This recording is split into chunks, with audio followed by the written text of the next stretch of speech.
Hello, सगळ्यांनी इकडे लक्ष द्या.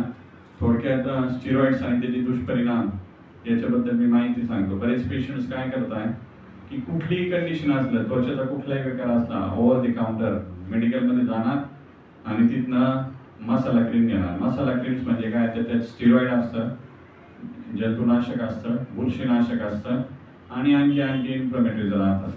हे सगळा मसाला क्रीम लावल्यानंतर जो काय त्वचेचा काही समजा प्रॉब्लेम असेल तो तेवढा फक्त तात्पुरता दाबला जातो आणि मग ती सवय लागते.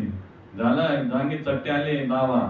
त्याचे थोडक्यात जे मर्म आहेत मी तुम्हाला ते सांगतो कुठले कुठले.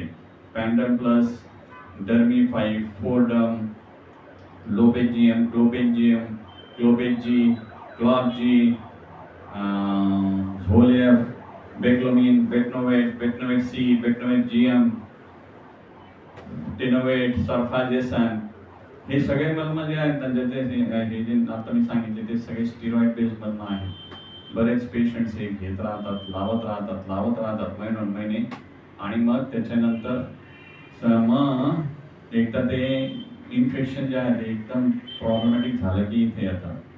मग असे मलम लावल्यानंतर जे काही बुरशी जे चट्टे झालेले राहतात किंवा बुरशीचा जो संसर्ग झालेला राहतो तो किचकट होतो कंट्रोल करायला. त्याला काही महिने ट्रीटमेंट लागतं. बरेच पेशंट स्टिरॉइडच्या गोळ्या खात राहतात आणि प्लस स्टिरॉइडचे मल्म आणि गोळ्या आहेत दोन्ही खाल्ल्याने आपली प्रतिकारशक्ती कमकुवत होते. त्याच्यामुळं आपल्याला वारंवार इन्फेक्शन, बॅक्टेरियल इन्फेक्शन, वारंवार बेंड होणं, वारंवार पुळ्या येणं, इनफॅक्ट प्लस तुमचं बुरशी जे आहे ते लवकर कंट्रोल न होता काही महिने ट्रीटमेंट घ्यायला लागणं, या सगळ्या गोष्टी होतात. आणि बरेचसे पेशंट्स हे स्टिरॉइडचे मल्म चेहऱ्यावरती पण लावतात. मग चेहरा इतका खराब होतो की तो रिपेअर करायला त्याला आणि हे इव्हन फंगल इन्फेक्शन देखील, बुरशीचं देखील जे आहे त्याच्या हे स्टिरॉइडचे मलम लावल्यानंतर जो आजार आहे तो रिपेअर करण्यासाठी अगदी काही महिने ट्रीटमेंट लागतं, काहींना 5-6 महिने देखील ट्रीटमेंट लागू शकतं. आपण मग त्यावेळेस रेग्युलर ट्रीटमेंट घेणे हाच पर्याय आहे. बरेच पेशंट जातात सर मग अगदी जाऊ चक्कर, अहो तुम्ही स्टिरॉइड एवढं लावून ठेवलं नाही तुम्हाला ते घेणंच राहणार.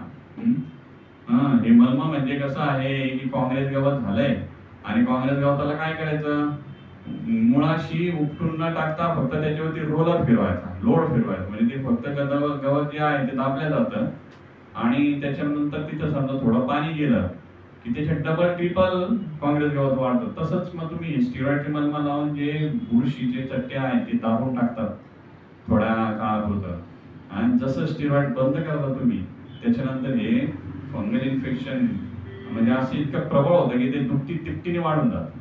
त्याच्यात काहींना त्याच्यामध्ये बेंड होतात, फोडे येतात मोठे मोठे. ते काहींची स्किन इतकी पातळ होऊन जाते, जसं गरोदर बाईला पोटावरती स्ट्रेच मार्क्स पडतात तसे स्ट्रेच मार्क्स पडतात आणि हे सगळ्या गोष्टी रिपेअर करणं मग इट टेक्स मंथ्स.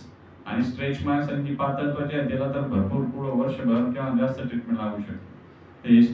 स्टिरॉइडचे मल्म सुरुवातीला 4-5 दिवस ठीक आहे, म्हणजे ते लावलेच नाही पाहिजे, पण काहीतरी इमर्जन्सी तुम्ही कुठं म्हणजे तुम्हाला डॉक्टर भेटत नाही किंवा काही अशी परिस्थिती की नाही शक्य तर 3-4 दिवस एक स्टॉप गॅप म्हणून इट्स ओके, म्हणजे ते लावूच नाही.